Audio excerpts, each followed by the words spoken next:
குடும்பங்கள் இருந்த காணியை அழகுபடுத்தி தாங்கள் அந்த பங்களாவில் இடைக்கிட வந்து போறதுக்காக வச்சிருக்கணும் என்றால் நான் இதுதான் முதல் சொன்ன கொடுமை. தமிழ் மக்களுக்கு உங்களால் செய்யப்படுற மிக கொடுமையான வேலை இதுதான்.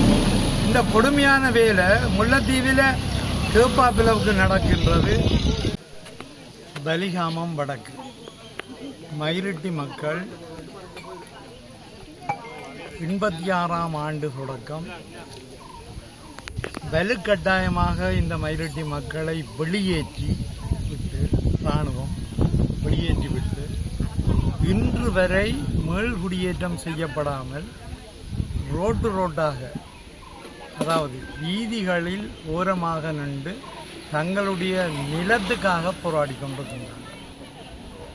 கொடுமையிலும் கொடுமை என்றதுதான் இது. கொடுமையிலும் கொடுமையான ஒரு வேலையை இலங்கை அரசானது முன்பு செய்து கொண்டிருந்தது போதாதென்று இப்போதைய அரசாங்கம் கவனத்திலே எடுக்கணும் என்றதுதான் இந்த மக்களுடைய கோரிக்கை.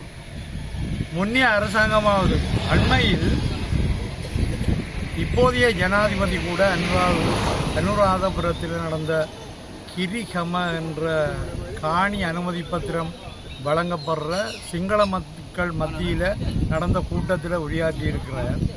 நிலம் என்றது உங்களுடைய உரிமை, உங்களுடைய சொத்து, அதை நீங்கள் பேணி பாதுகாக்க வேண்டும் என்ற வசனம் ஊடகங்களூடாக நாங்கள் பார்வையிட்டுள்ளோம். அதே வேலைதானே இதுவும். நிலம் எங்களுடைய உரிமை, எங்களுடைய சொத்து, எங்களுடைய நிலத்தை எங்களுக்கு தாருங்கள்.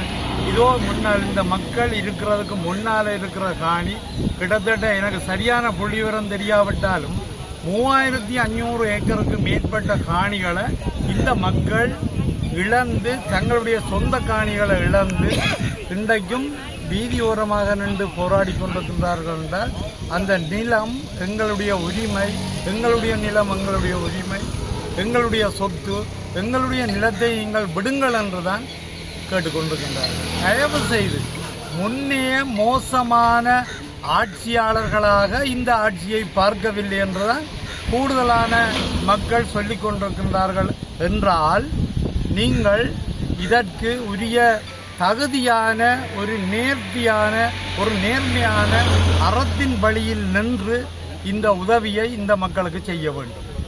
நாங்கள் சண்டை பிடிக்க வரவில்லை. நாங்கள் கேட்பதெல்லாம் எங்களுடைய நிலம், எங்களுடைய உரிமை, எங்களுடைய நிலத்தை விடுவீங்கள். இதில் ஒரு பங்களாவில் சாதாரணமாக இடையில வந்து தங்கி போட்டு போகிறதுக்காக 100க்கும் மேற்பட்ட 200க்கும் மேற்பட்ட குடும்பங்கள் இருந்த காணியை அழகுபடுத்தி தாங்கள் அந்த பங்களாவில் இடைக்கிட வந்து போகிறதுக்காக வச்சிருக்கணும் என்றால் நான் இதுதான் முதல் சொன்ன கொடுமை. தமிழ் மக்களுக்கு உங்களால் செய்யப்படுற மிக கொடுமையான வேலை இதுதான். இந்த கொடுமையான வேலை முல்லைத்தீவில் கேப்பாப்பிளவுக்கு நடக்கின்றது. கொக்குளாய், கொக்கு தொடுவாய், கர்நாடகணி உட்பட பல இடங்களுக்கு நடக்கின்றது. இந்த நடந்தாலும் இப்போதைய போராட்டங்கள் தொடர்ந்து அதுகளும் செய்து கொண்டுதான் இருக்குது. அப்போ தமிழ் மக்களாக நாங்கள் பிறந்தது குற்றமா? தமிழ் மக்களை இப்படியாக போட்டு வதைக்க வேண்டாம் என்றுதான் நாங்கள் சொல்லுகின்றோம்.